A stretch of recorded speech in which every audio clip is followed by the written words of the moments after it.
800.000. Paham gak nih? 20 dikali 10 200. Tambah saldo 600. Jadi 800. 800. Kalau Pak Anwar sedekahnya 600, jadi berapa? Dikali 10 tambah ini belum makan malam jadi nggak connect.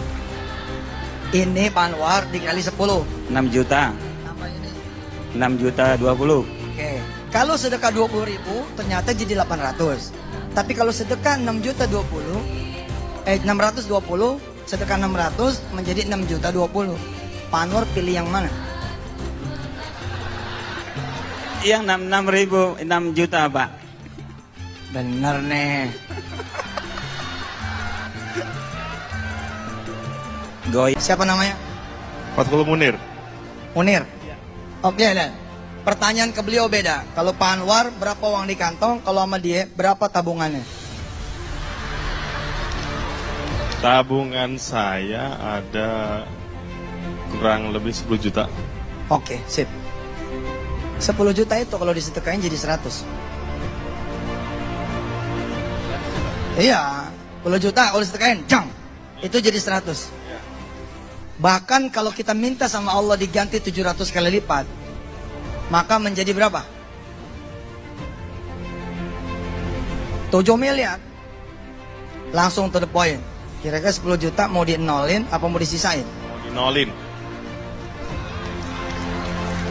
Beliau mau sedekah 10 juta isi tabungannya. Subhanallah. Makasih Mas. Bismillahirrahmanirrahim. Assalamualaikum warahmatullahi wabarakatuh.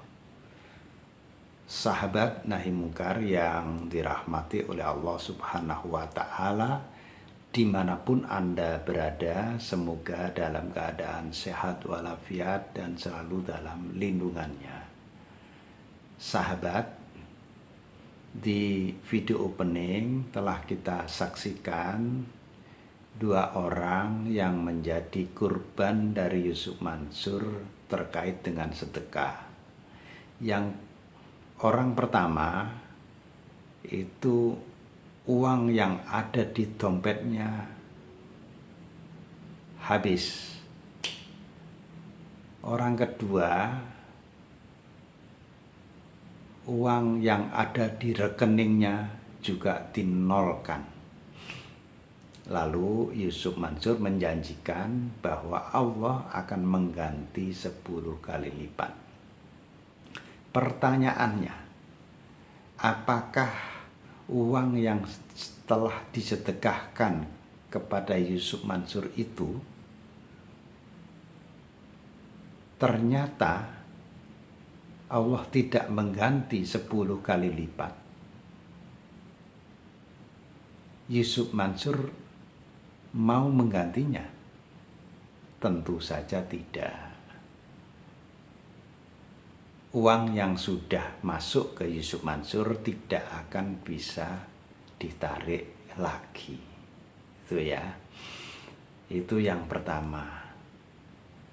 Nah, Yusuf Mansur itu mendalilkan sebagaimana telah dia dalilkan di berbagai media sosial bahwa Allah mengganti 10 kali lipat itu berdasarkan surah Al-An'am ayat 160, di mana Allah mengatakan bahwa amal kebaikan seseorang itu akan dilipat gandakan menjadi 10 kali. Nah, ini oleh Yusuf Mansur diterjemahkan sedekah 1 juta, nanti Allah mengganti 10 juta dan seterusnya. Jadi ini adalah dalil yang dipakai oleh Yusuf Mansur, padahal yang namanya amal kebaikan, yang namanya ibadah di dalam Islam itu semua orientasinya adalah akhirat. Bahwa ketika seseorang itu bersedekah lalu Allah memberikan bonusnya di dunia, apakah itu bentuknya rezeki yang lancar, ya, kesehatan yang prima, kesenangan, kenyamanan, kebahagiaan, itu adalah bonus dan ini hak prerogatif dari Allah Subhanahu wa Ta'ala. Tetapi ketika kita beramal lalu kita minta balasannya itu di dunia juga, boleh jadi itu akan terjadi, boleh jadi tidak terjadi.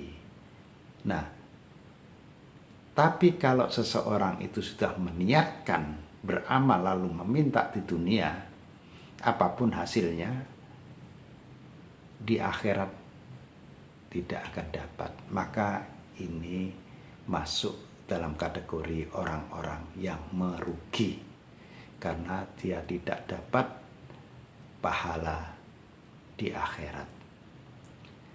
Nah, yang kedua adalah mari kita memahami yang namanya sedekah. Sedekah itu ada yang wajib, ada yang sunnah. Yang wajib itu berupa zakat, ya. Dan ini sudah ada ketentuannya, juga peruntukannya. Sedangkan sedekah sunnah itu berupa infak. Rasulullah memberikan petunjuk kepada umatnya agar sedekah sunnah itu diprioritaskan, diberikan kepada kalangan keluarga terdekat, baru pada keluarga jauh, masyarakat luas, dan seterusnya. Nah, di sini Yusuf Mansur bypass. Sedekah dari jemaah diminta untuk dirinya. Dan ini tentu tidak sesuai dengan sunnah, tidak sesuai dengan apa yang telah digariskan oleh Rasulullah Shallallahu Alaihi Wasallam, dan ini telah menyebabkan banyak orang tersesat karena Yusuf Mansur menyesatkan jemaahnya sendiri.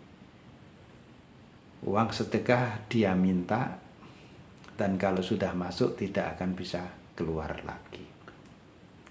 Nah, inilah sebenarnya yang mesti kita kritisi selalu, karena Yusuf Mansur masih saja hari-hari ini mencari celah untuk mendapatkan sedekah itu. Memang sedekah secara kolosal yang melibatkan banyak jamaah hadir di masjid atau di lapangan atau di pengajian itu sudah sepi, tetapi dia tetap mencari celah bagaimana orang bisa tetap menyalurkan sedekahnya kepada dirinya. Dan kita tetap harus menyuarakan kebenaran ini di dalam rangka merajut akal sehat keumatan. Saudara, jika Anda punya pendapat, silahkan ditulis di kolom komentar. Dan kita berharap para jemaah masyarakat luas tidak terbuai oleh rayuan-rayuan yang menyesatkan ini. Terima kasih atas perhatiannya. Billahi taufik wal hidayah wa ridho wal inayah. Wassalamualaikum warahmatullahi wabarakatuh.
Pak.